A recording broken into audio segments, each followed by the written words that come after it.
किसी ने ये नहीं सोचा था कि ऐसे सीधे सर पे यहाँ बड़े वाले भाई के यहाँ पर गोली मारी गई थी, ऐसा कोई सोच नहीं सकता है।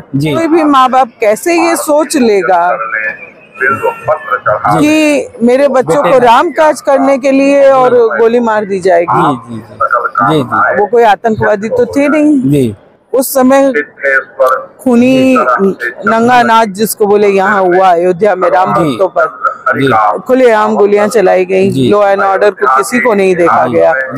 जो कपड़े पहने थे उनके कपड़े रखे हुए हैं और उनकी कई चीजें हैं जो संभाल के रखी हुई है। कितने भाई थे? मेरे 2 ही भाई थे। दोनों भाई शहीद हुए जी। तो इस अयोध्या में राम मंदिर का भव्य निर्माण हो रहा है। 22 जनवरी को रामलला विराजमान हो जाएंगे। लेकिन भव्य राम मंदिर निर्माण में बहुत सारे ऐसे बंधुओं ने, राम भक्तों ने अपना बलिदान दे दिया, अपने प्राणों की आहुति दे दी। और पीछे बह रही जो सरयू नदी है रक्त रंजित हो गई थी, रक्त से लाल हो गई थी, लेकिन लाल जो हुई सरयू जी आज कल कल बह रही हैं। और वही अविरल धारा आज जो है अयोध्या में एक नई सुबह, एक नया भाव, एक नई भक्ति लेकर आई है, जो राष्ट्र भक्ति है, देशभक्ति है, और जो हमारे कोठारी बंधुओं ने अपना बलिदान दिया था। और वो बलिदान आज एक सपने के रूप में जैसा बाला हुआ था, जिस तरह से उन्होंने भगवा ध्वज को विजय पताका के रूप में फहराने का काम किया था सबसे पहले शिखर पर चढ़कर, और गोलियां खाई थी सीने में, आज वो सफल हो रहा है। हमारा सौभाग्य है कि उनकी दीदी, उनकी बहन जी हमारे साथ में है, शरद जी और राम कुमार कोठारी बंधु के उन बलिदान को बहुत बहुत वंदन। दीदी बहुत बहुत आपको प्रणाम, बहुत बहुत प्रणाम। पूरे देश में, पूरी दुनिया में कोठारी बंधुओं ने बहुत बड़ा नाम किया, और मुझे लगता है कि उन्होंने जो बलिदान दिया उसके कारण एक ऐसा माहौल बना कि फिर लगता है कि उनका त्याग और बलिदान जो है फलीभूत हो रहा है। जी बिल्कुल जी। देखिए 1990 की बात है, जिस समय उनकी उम्र 20 और 22 वर्ष थी जी। आज 20 और 22 वर्ष का युवा जहां अपनी मस्ती और अपने आनंद में डूबा रहता है जी। उस उम्र में उन्हें राम काज के लिए इतनी प्रेरणा हुई जी। उनको मन में राष्ट्र प्रेम, देश प्रेम, समाज, धर्म, इसके लिए कुछ करने की प्रेरणा हुई जी। और वो अयोध्या आए जी। अयोध्या आए और उन्होंने अपना पहले घर में माता पिता जी को कुछ बताया या फिर निकल पड़े कि अब हमको राम मंदिर के लिए चलना है? नहीं, बिल्कुल उन्होंने माँ पिताजी दोनों से आज्ञा लेके और यहाँ तक आए। तो माँ को लगा नहीं, पिताजी को ऐसा नहीं लगा मेरे 2 लाल जा रहे हैं, और उस समय माहौल ऐसा था कि कुछ भी हो सकता था, और वैसा वो शहादत और बलिदान दे गए। देखिए कुछ भी बोले तो आप एक बात बताइए, तो राम के देश में राम काज के लिए जी, जब हमारे देश की पहचान राम कृष्ण से है जी, उस देश में राम काज के लिए बच्चे जा रहे हैं। कोई भी माँ बाप कैसे ये सोच लेगा कि मेरे बच्चों को राम काज करने के लिए और गोली मार दी जाएगी। वो कोई आतंकवादी तो थे नहीं जी। आप आतंकवादियों का एनकाउंटर होता है तब भी देखिए मानवाधिकार कितनी जोर से उछलता है, उछल जाता है कि भाई ऐसे नहीं करना चाहिए इन्हें। किंतु उस समय खूनी नंगा नाच जिसको बोले यहाँ हुआ अयोध्या में राम भक्तों पर खुलेआम गोलियां चलाई गई। लॉ एंड ऑर्डर को किसी को नहीं देखा गया। उस समय आपकी उम्र कितनी रही होगी? मेरी उम्र उस समय 19 साल थी जी। तो कैसे सूचना मिल रही थी, क्या जानकारियां आ रही थी, किस तरह से जो है वो दहशत भरा माहौल था, डर भरा माहौल था? नहीं, इतनी दहशत हमने सोची नहीं थी कि ये गोली कांड ऐसा हो जाएगा। हाँ, ये था, इन्हें जरूर ये बताया गया था कि भाई आपको डंडे भी लग सकते हैं, आपको जेल भी हो सकती है जी, आपको हो सकता है रबड़ की गोलियां भी लग जाए। किसी ने ये नहीं सोचा था कि ऐसे सीधे सर पे यहाँ बड़े वाले भाई के यहाँ पर गोली मारी गई थी, ऐसा कोई सोच नहीं सकता है जी। ये बर्बरता कोई खूनी या जिसको बोले वो आतंकवादी करते हैं ना, वैसी बर्बरता वो ही लोग करते हैं। ये बर्बरता हमारी पुलिस भी नहीं करती है जी, और हमारे मैंने आर्मी में भी आप जाएंगे तो वो भी इस तरीके की बर्बरता नहीं करते। बहुत सारी दीदी जो बात आपने कही पुलिस वाली, बहुत सारी ऐसी बातें आ रही हैं कि पुलिसों ने तो अपने बंदूकें रख दी थी, पैरों पे गोली मारी थी, इधर उधर मारी थी, लेकिन उन्होंने कहा कि राम भक्तों पे मार ही नहीं सकते।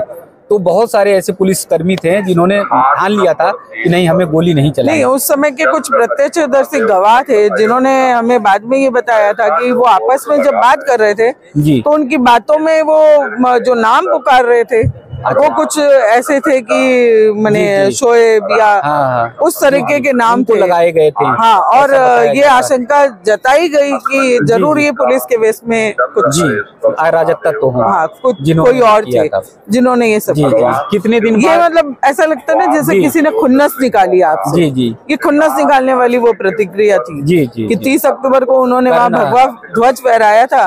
अभी तुमने वो काम किया है, देखो अब हम तुम्हारे साथ क्या करते हैं। ये खुन्नस निकालने वाली जैसी प्रवृत्ति। जी जी। कितने दिन बाद खबर आई कि उन्हें गोली? खबर तो देखिए सेम डे ही वहाँ कलकत्ता आ चुकी थी।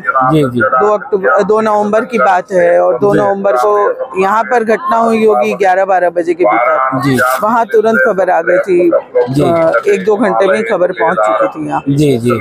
और हमें खबर थोड़ा बाद में दिया गया क्योंकि माँ को खबर देने में सबको थोड़ा डर लग रहा था कि पता नहीं कैसा रिएक्शन होगा, वो कैसे इस बात को झेल पाएंगे। उनके लिए झेलना कितना मुश्किल है ये सब समझ रहे थे कि कहीं और कुछ नुकसान न हो जाए।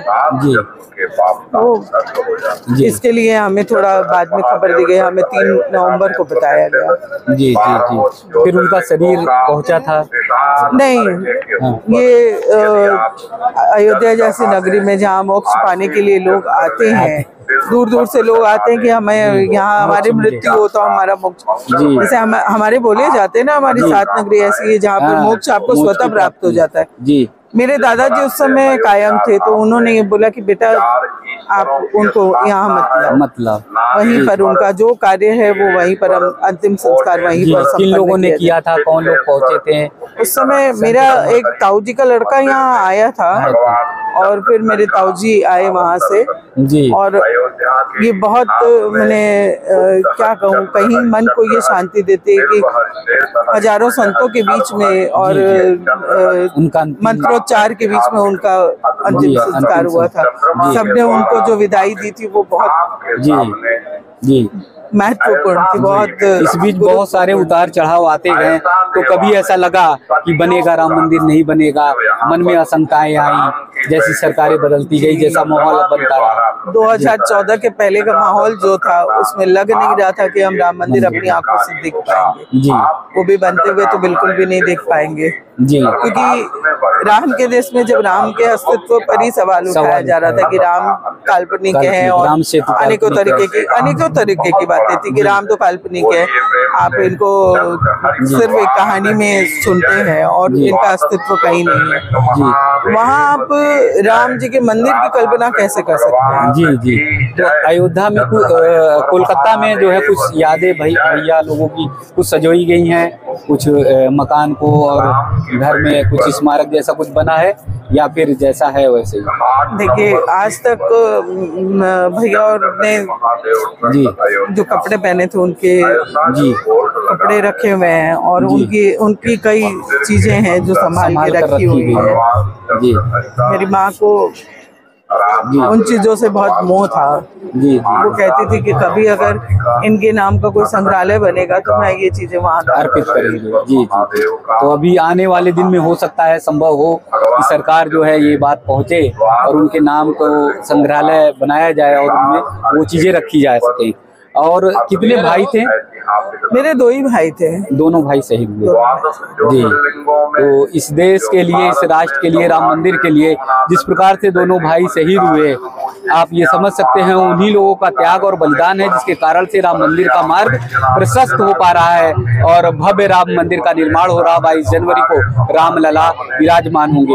उन माँ को प्रणाम, उन पिता को प्रणाम और उन बहन को प्रणाम जिन्होंने अपने दोनों भाई राम के लिए, राम काज के लिए समर्पित कर दिए। ये बहुत ही पुण्य और बहुत ही क्षण है और मुझे लगता है वो घर भी, वो परिवार भी धाम के रूप में है, जिस धाम में, जिस घर में, जिस मकान में दोनों भाइयों ने जन्म लिया। जय श्री राम।